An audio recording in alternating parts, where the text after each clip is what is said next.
Você vai aprender nesse vídeo uma série de técnicas para ter confiança em atualizar suas aplicações ao meio do dia, sem aquele medo de seus clientes tomarem vários erros, sem aquele medo de interromper a sessão de clientes que estão transacionando em sua aplicação e principalmente vai aprender a manipular erros da forma certa para impedir que seu programa Node.js simplesmente quebre em produção. E aí, beleza? Eu sou Eric Wendel e hoje eu vou te apresentar uma técnica importantíssima para te ajudar a escalar aplicações de quebra. Eu vou te mostrar como deixar sua aplicação à prova de erros para que elas nunca quebrem em produção. Pega o café, abre o seu editor de código JavaScript e bora pro vídeo.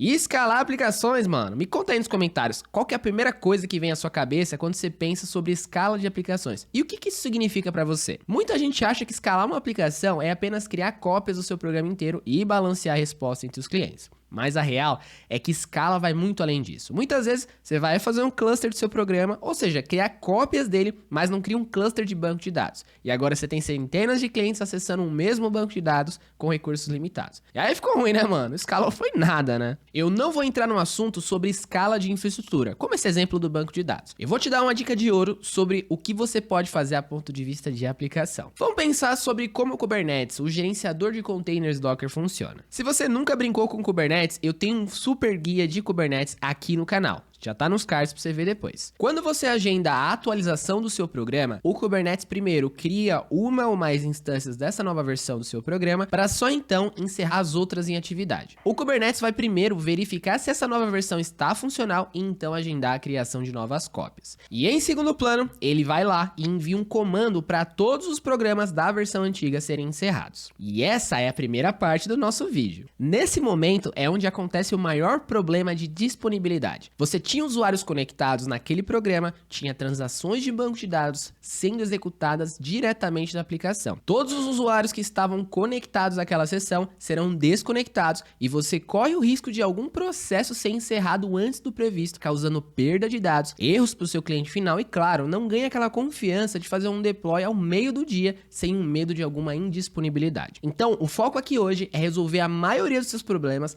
com a técnica chamada Graceful Shutdown. Uma vez que o nosso programa receber a informação do sistema operacional que ele deve se encerrar, vamos fechar todas as conexões, aguardar todos os clientes ativos terminarem as suas tarefas para só então encerrar o programa. Agora sim, agora faz mais sentido, né? Um outro grande problema, na minha opinião, é para quando uma API tem um erro e simplesmente se encerra e eu tenho que entrar no servidor para reiniciá-la. Em Node.js isso é mais comum do que você imagina. Isso porque se acontece um erro não tratado, o programa simplesmente se encerra. Então, eu vou te mostrar como você pode capturar esses erros e impedir que o seu programa se encerre do nada.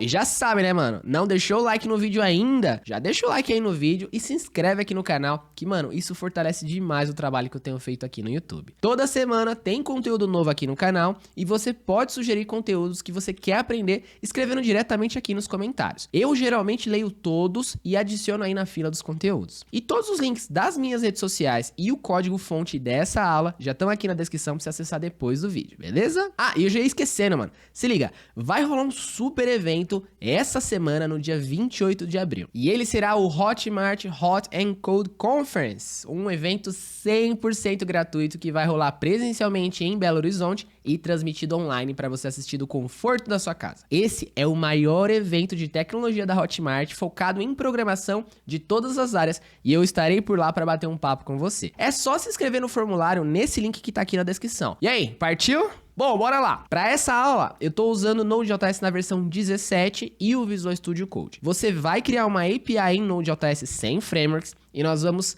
simular tanto os erros inesperados e aqueles erros que você acha que funciona de um jeito, mas funciona de um erro completamente diferente. E claro, vamos implementar a técnica de Graceful Shutdown. Então chega de falar e bora pra demo. Bom, bora lá então, mano. Tô aqui no meu bom e velho Visual Studio Code, né? Vou inicializar um projeto Node.js, então eu vou passar o npm init, né? Como a gente sempre faz. E em seguida eu vou instalar um pacote. Esse pacote vai ser só para o modo de desenvolvimento, né? Vai ser o NodeMon. Beleza, mano? Então, se você estiver vendo essa aula no futuro, é importante que você instale aí o NodeMon exatamente na versão que eu estou, né? Então, se você quiser instalar na versão, é só colocar @ e a versão, certo? Então, vai ser a versão 2.0.15. Por quê? Porque se mudar, e der algum problema aí, você já sabe que pode ser a versão. Então tá, mano, vou criar uma pastinha aqui chamada src, só pra gente dividir o nosso projeto, e vou criar um arquivinho chamado index.js. Como de costume, já coloca lá que vai ser o type module, né? Por quê? Porque é ECMAScript modules, né? Pra gente usar o import e export. E eu vou colocar aqui também o nosso start, certo? Então, start vai ser o node src index.js. E aí eu vou colocar um dev também. Eu vou passar o nodemon com o npx, porque aí ele força a olhar o nodemon direto da minha node modules, né? Ele não precisa ficar dependendo de módulo global nesse caso. Vou matar esse script teste aqui, e é isso. Vou dar um npm run dev. Então tá, nodemon tá funcionando lá. Primeira coisa, eu vou criar uma API simplesona, né? A gente já tem feito API em todas as nossas aulas aqui do canal, mas se você chegou agora, não tem problema. Então vamos lá, vamos usar o import. E vamos importar de dentro do Node, né? Então essa semana aí surgiu o Node.js 18, né? E por padrão, todos os módulos aí, eles vão vir com um prefixo HTTP, né? Então tudo que é novo do Node.js vai vir sempre com esse prefixo. Então eu vou sempre usar ele daqui pra frente, pra gente falar que é módulo interno, né? Só seguindo basicamente a especificação do que tem de novo, né? Mas claro, se você não usar o Node 2 pontos aqui, vai continuar funcionando normal, beleza? Então tá, tô lá no HTTP. E aí, a gente já sabe mais ou menos como que a gente cria um servidor, né? Então, eu vou criar um const server pra gente guardar ele. E a gente vai ter o create server aí. O create server, ele recebe uma função para manipular as rotas. Então, eu vou criar aqui o nosso async function handler. Ele vai receber o request e o response, certo? E esse handler eu passo para dentro do nosso create server, beleza? Para quê? Só para dividir um pouquinho, né? Depois, ele vai ter um ponto listen. Então, eu vou basicamente ouvir ele na porta 3000. E eu vou colocar aí um evento onListening. E nesse onListening, eu sei que o servidor inicializou conforme eu queria. Então, eu vou colocar aqui server running at 3000. Beleza? Com isso, aqui a gente já pode ver aí o nosso log, né? Então, o nodemon vai ser legal para isso pra gente, para ele já atualizar tudo certinho. Bom, não vou perder muito tempo aqui, porque a gente já fez bastante isso aqui no canal, né? Depois dá uma olhada também em outros vídeos que a gente tem aqui no canal sobre o JS. Mas vamos lá, primeiro de tudo eu vou criar uma API simplona, né? Então eu vou colocar um try-catch bonitão aqui, né? Por quê? Porque tem que gerenciar os erros certinho. E eu vou fazer o seguinte, eu vou pegar aqui do nosso request os dados que o cliente mandou pra gente. Então, se você tiver aí no ambiente Linux, ou se você tiver no ambiente Mac, você provavelmente tem o curl, né, que é o seu URL. Se você tiver no Windows, acho que você vai ter que usar aí o bash, né, o git bash ou de repente o PowerShell para poder fazer. Mas qual que é a ideia? É eu rodar um curl no localhost na porta 3000, certo? Que é o nosso objeto aqui, e eu passar alguns dados para ele. Então eu vou passar o "-x post", certo? E eu vou passar o "-" data aqui. E aí, nesse data, eu passo um arquivo JSON. Então, eu vou passar aqui, sei lá, um nome, Eric Wendel, certo? E vou passar um age, colocar lá 27, beleza? Vou copiar isso aqui e vou deixar aqui num arquivinho só pra você dar uma olhada um pouquinho melhor, certo? Então, ó, tem que lembrar de abrir e fechar as aspas certinho, pra ele validar que é um JSON válido. Daqui a pouco a gente roda ele. Vamos implementar essa API primeiro, só pra gente saber o que tá rolando. Então, pra gente capturar esse objeto aqui, ele vem dentro do request. Então, olha que bacana que a gente pode fazer. A gente pode importar um módulo de dentro do Node Events, certo? E vai ser o once. Então, olha que bacana. Eu posso pegar o dado que veio lá, certo? E eu vou fazer o seguinte. Eu vou usar o once. Então, o once, uma vez que no request eu tiver o evento data, significa que ele conseguiu obter aquele JSON. Então, olha que bacana, já vou dar um await aqui, porque esse once, ele é realmente aí um evento, e eu já vou passar o JSON.parse. Ou seja, ele já vai, se mandar um JSON inválido, ele já vai cair no catch, a gente já retorna para o cliente alguma resposta, certo? Então, eu vou colocar aqui um console.error, e vou colocar aqui, mano, deu ruim, certo? Eu vou colocar o error.stack, para ele mostrar aí qual que é a linha que deu errado. E vou dar um response, pronto, write, head, 500, né? Nem vou mostrar mensagem nada pro cliente. E vou dar um response.end. Perfeito, mano. Esse response.end eu já vou mover pra cá. E eu vou fazer o seguinte, mano. Eu vou dar um console.log, certo? E eu vou falar que eu recebi esse dado aí. Então, eu vou colocar um /n. Toda vez que eu printar, ele já pular uma linha aí. Então, eu vou colocar aqui o dado recebido foi esse. E aí, eu posso dar um response.writeHead, igual a gente fez ali com 200. Só para falar que, pô, deu tudo certinho. E aí, em seguida, eu posso retornar esse JSON mesmo que veio.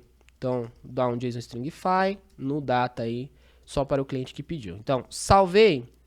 Já reiniciou o servidor. Se eu rodar aqui do lado, a gente já tem que ver algum resultado lá.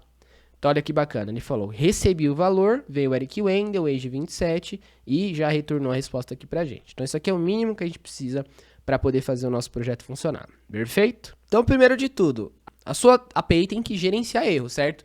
Ou seja, se eu vim aqui e tirar essa chave, o que vai acontecer? Ele foi lá e estourou um erro, certo? Mas o cliente final não nem recebeu esse erro. Se eu colocar um menuzinho aqui, ó, menuzinho, ele já falou para mim que é 500, é internal server error, e o cliente final já não teve nada, certo? Só que, mano, olha que bacana que a gente pode testar. Vamos ver alguns tipos de problemas que podem dar aí. Ou não, né? Vamos ver se vai dar problema mesmo.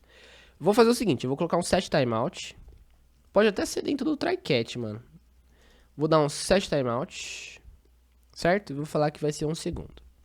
E aqui eu vou dar um throw new error. E eu vou colocar aqui, mano, meu erro. E aí, você acha que esse try-catch vai capturar esse erro aqui, mano? E aí, o que você acha? Não sei, hein? Vou salvar, vamos ver o que vai acontecer. Vou rodar o mesmo curl que eu tava rodando lá. E olha que bacana. Ele apareceu... nesse caso aqui é porque o JSON tá inválido, né? Então eu vou colocar um JSON válido, só fechar a chavinha lá que eu tinha aberto e vou rodar. Então, o que aconteceu, mano? O Node parou de funcionar. Se eu mandar outro request, olha o que acontece. Ele já fala que a API quebrou, certo? Ou seja, o try-catch aqui foi mentiroso, certo? Porque o try-catch não pegou esse erro. Esse erro aqui ele não pegou porque ele está em outro contexto. Mas olha que bacana. O que a gente pode fazer no Node? No Node a gente pode vir aqui e dar um process.on uncaught exception. Ou seja, ele conseguiu pegar um erro aí que não deu certo, né? Ou ele conseguiu pegar uma exceção global nesse caso, e aí ele vai pegar o cara. Então olha que bacana. Desse jeito a gente consegue capturar o erro. Então olha que bacana. Vou colocar aqui console.log. Vou colocar aqui que é o uncaught exception. Vou colocar aqui, na verdade ele vem um objeto chamado origin. E aí a gente pode saber já o nome do evento direto. Eu vou colocar um /n no começo para ele pular a linha, como eu tinha feito antes. E eu vou colocar aqui que é o signal received. E aí eu vou dar um /n para a gente pegar esse erro aí. E olha que diferente que vai ser o nosso objeto dessa vez. Eu vou salvar. E olha que bacana, vou rodar o mesmo post. E olha lá, agora ele caiu lá, olha que bacana. Deu um uncaught exception, ele falou que a gente estourou algum erro aí dentro do nosso objeto, mas a nossa API não parou de funcionar. Olha que bacana. Então, isso aqui é a primeira coisa, né, cara? Então eu já vou colocar aqui, ó. Captura erros não tratados. Então, teoricamente, se ele captura erros não tratados, ele tem que capturar aí erros assíncronos também, né? Então, vamos dar uma olhada aqui. Eu vou fazer o seguinte, mano. Nesse aqui, só pra gente saber o que é, eu vou colocar aqui, ó. Will be handled on uncaught. Certo? Só pra você saber qual evento que vai disparar o quê. Então tá, mano. Tem esse primeiro caso aí, certo? E se fosse uma promise? Então, se eu dar um promise.reject, por exemplo, e colocar aqui meu erro. Qualquer coisa, depois a gente mudar a mensagem. Será que ele vai pegar, mano? Será que vai cair no uncaught exception também? Ou será que vai cair no nosso catch? Não sei, hein? Porque o nosso once aqui é uma promise, certo? A gente tá usando um await nele porque ele é uma promise. Mas aí, onde será que ele vai cair? Vou mandar rodar e vamos ver. Então, olha que bacana, cara. O sistema não quebrou, certo? Mas o Node falou, olha, cara, tem uma promise aí que não foi basicamente manipulada. Então, aparentemente, ele não rodou certinho, né, cara? Olha que bacana que a gente pode fazer, então. Para promises, a gente tem um outro evento aí, que vai ser o process on unhandled exception. Então, olha que bacana, ó. A gente tem vários eventos que a gente pode pegar, e esse aqui vai ser o unhandled rejection. Então, nesse caso, eu posso fazer a mesma coisa. Posso lá dar um console.log, certo? Só que aqui, no origin dele, ele retorna uma promise, né? Então, olha lá, ele retorna uma promise, para mim eu não quero pegar essa promise. Então, eu vou pegar só essa frase aí, para a gente poder saber, e imprimir o erro na tela. Agora, vou salvar e vamos ver a diferença do nosso log. Então, ó, rodei. Olha que bacana. Ele conseguiu capturar aí o sinal, mostrou a mensagem de erro e depois caiu naquele outro erro, mas ó, a API continuou no ar, certo? Então, uma coisa importante você saber aqui. Olha que bacana. Se eu comentar essa linha e eu mandar rodar o nosso curl lá, o nosso sistema continua funcionando, certo? Olha lá, ó, continua retornando 200 e etc.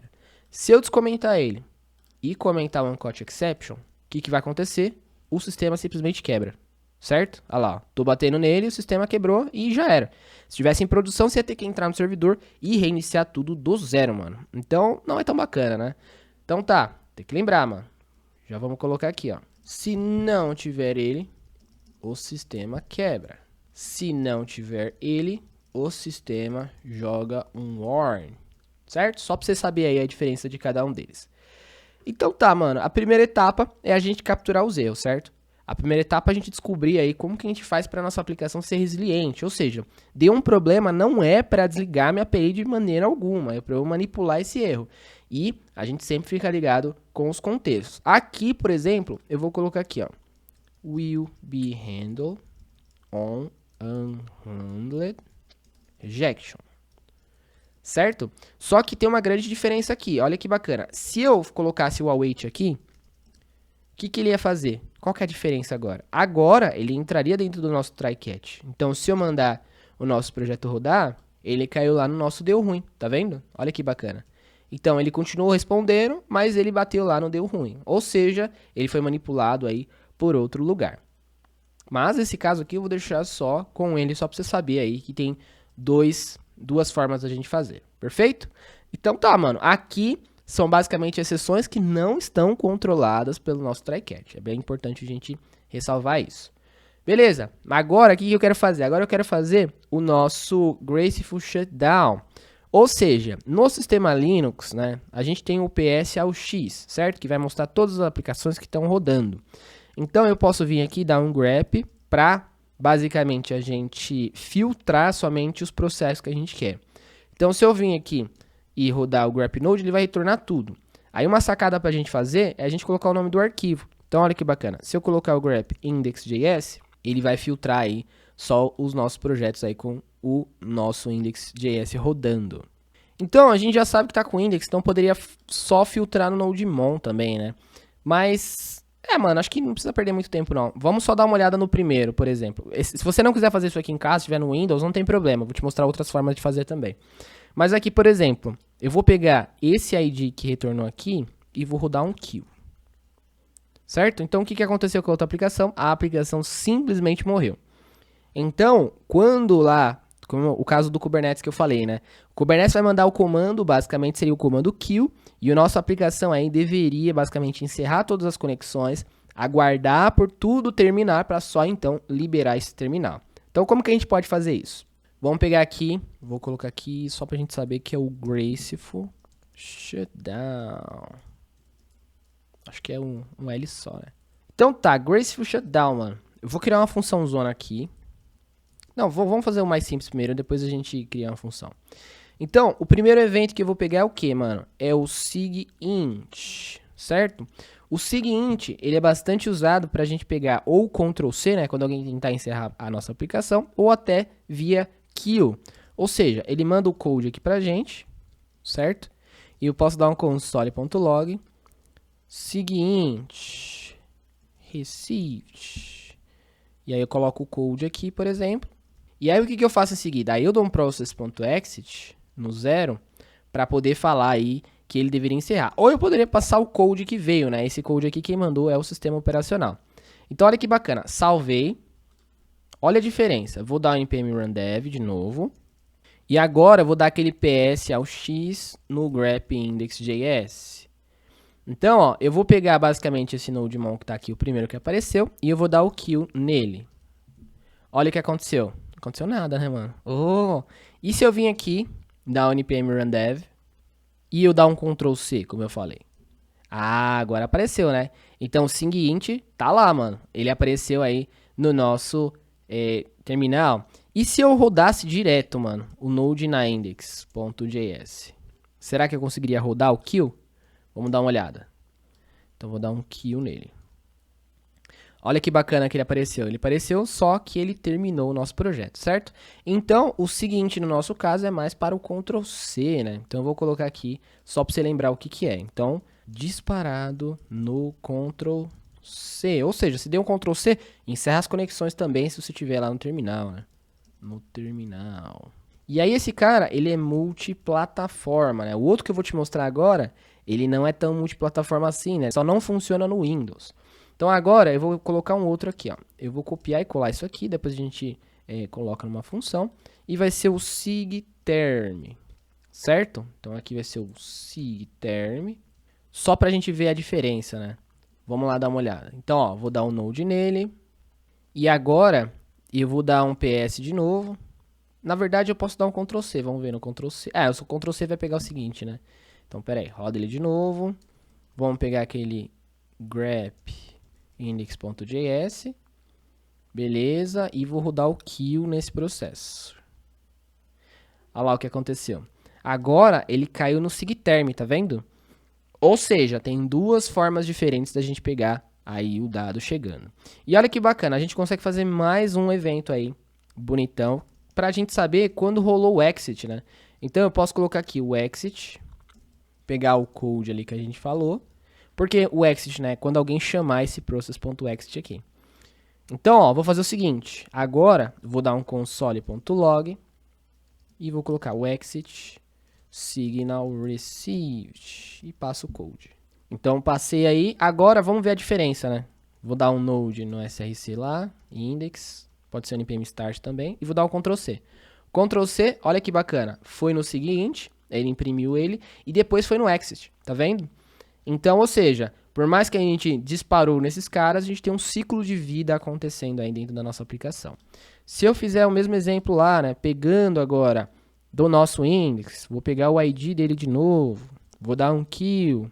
Olha lá o que aconteceu. Foi no sigterm, depois foi no exit. Ah, Eric, mas pra que isso, mano? Pra que a gente tá pegando esses eventos? Vou te mostrar agora a chave do Graceful Shutdown. Então, eu vou criar uma função zona aqui, chamada Graceful Shutdown, certo? Vou colocar só o S maiúsculo aqui.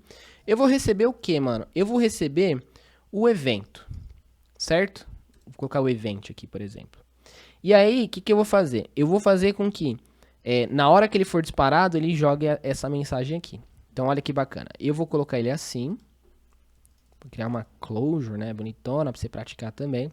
E é o seguinte, ó. Agora, eu vou passar o nome do evento. Então, o nome do evento é quem? É o seguinte aqui, certo? Então, quando cair no seguinte, ele vai executar esse cara aqui. E a gente já sabe qual que é o nome do evento. Então, eu vou colocar isso aqui só entre as nosso template string, né? E aí fica mais bonitinho pra gente poder saber qual o evento que foi recebido e tudo mais. E agora, para o sigterm vai ser a mesma ideia. Então, eu vou colocar aqui e coloco o nome aí do sigterm. Então, esse cara aqui é disparado no kill, né? Quando é para encerrar o processo propriamente dito. No Windows, né, isso aí vai funcionar um pouco diferente, mas 90% das aplicações Node.js rodam aí em servidores Linux. Então, provavelmente, a sua aplicação está rodando em servidor Linux e você pode executar isso aí sem medo, beleza? Então, o que a gente faz? Lá no Graceful Shutdown, a gente vai encerrando aí as nossas conexões. Então, olha que bacana que dá pra gente fazer, mano. Eu vou colocar aqui, ó, o if code, só pra não ficar feio isso aqui. E eu vou falar o seguinte. Primeiro, eu vou encerrar o nosso servidor HTTP, certo? Então, eu vou garantir que nesse momento ninguém possa entrar aí mais. Então, olha que bacana. Garantimos que nenhum cliente vai entrar nessa aplicação no período. Então, ou seja, o sistema operacional mandou eu encerrar essa aplicação, eu corto o acesso a novos clientes. Mas quem está aqui, né? Então, ó, mas quem está em alguma transação termina o que está fazendo, certo? Então, o que a gente faz? A gente usa o server.close. E aí o server.close ele tem um callbackzão lá, certo?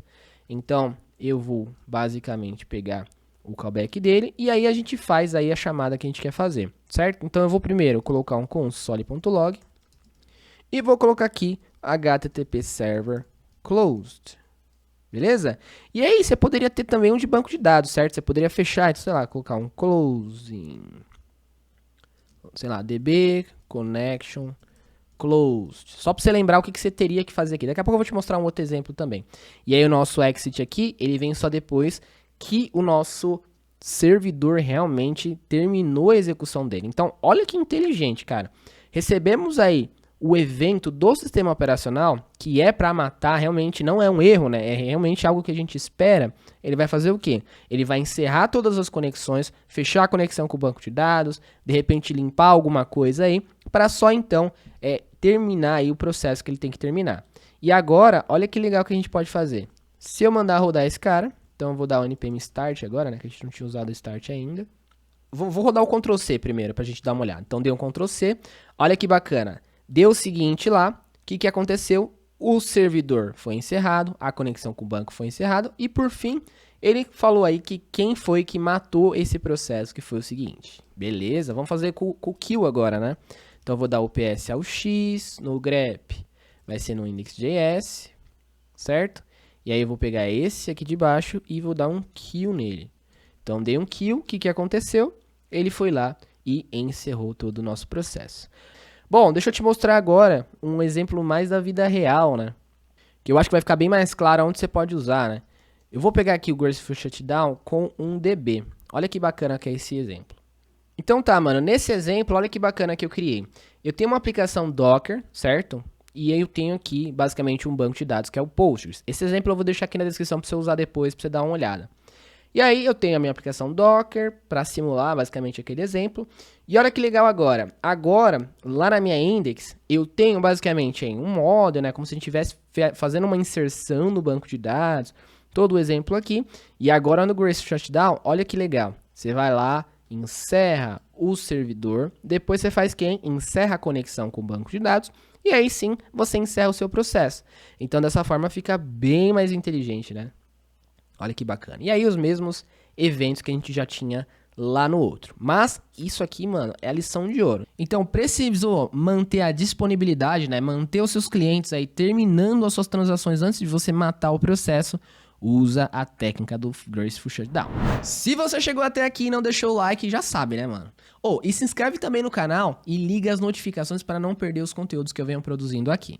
Se você quiser ser avisado sobre todo o conteúdo novo que eu venho produzindo, eu te convido a entrar para a nossa comunidade do Telegram. Lá eu te envio enquetes, envio artigos, vídeos e, mano, muito mais. E eu vou deixar também o link aqui do meu treinamento de aplicações serverless aqui na descrição para você dar uma olhada depois. Esse treinamento eu criei em 2020 e você já imagina a quantidade de coisas que mudaram desde lá. Então agora eu tô na fase de refatoração. Eu tô regravando aulas que não ficaram tão boas, removendo códigos que funcionam somente em versões anteriores e por aí vai. Esse treinamento já tem mais de 1000 alunos e foca em ensinar de forma prática o que são e como que você pode tirar o melhor proveito de aplicações serverless. Aproveita que ele ainda está em valor promocional. Com essa refatoração, muito provavelmente o valor vai aumentar em breve. Então, dá uma olhada lá no site para você não ficar de fora. E essa técnica do Graceful Shutdown é algo que você pode levar para qualquer linguagem de programação. Então, se você ainda não tem esse tipo de estratégia no seu trabalho atual, você já pode estar implementando, que isso gera um valor absurdo nas suas aplicações atuais. Sobre os Signals, eu vou deixar um link aqui na descrição para você ler um pouco mais sobre eles. E esses caras que eu te mostrei são a chave para você conseguir criar sistemas com alta disponibilidade e, claro, com confiança que seu sistema não vai simplesmente ejetar os seus clientes e lançar telas de erros para eles. Ufa, espero que tenha gostado de conhecer a fundo sobre essa técnica. Comenta aqui no vídeo sobre o que você quer ver nos próximos vídeos aqui do canal. E claro, né,